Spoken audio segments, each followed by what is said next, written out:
Sipas burimeve zyrtare, Kumaraku ka hyrë në ambiente tregtare dhe pasi ka kërcënuar shitsen 26 vjeçare me armë, ka marrë me forcë një shumë prej 60.000 lekësh, por ngjarja nuk u mbyll vetëm me grabitjen. Dëshmia rronditëse e të resë dhe të dhënat paraprake të hetuesve flasin për dhunë fizike ndaj saj, si dhe për një tentativë për abuzim seksual, çka e rëndon më tej tablon penale të dyshuarit. Historia kriminale e Jorgo Kumarakut është e gjatë dhe e përsëritur.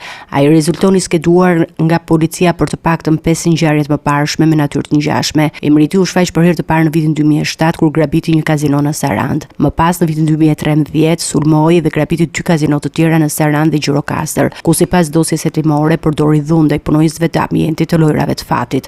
Edhe në vitin 2021 ai u përfshir një tjetër çështje penale, ku akuzoi për kanosje dhe përpjekje për të detyruar një grua të jepte para.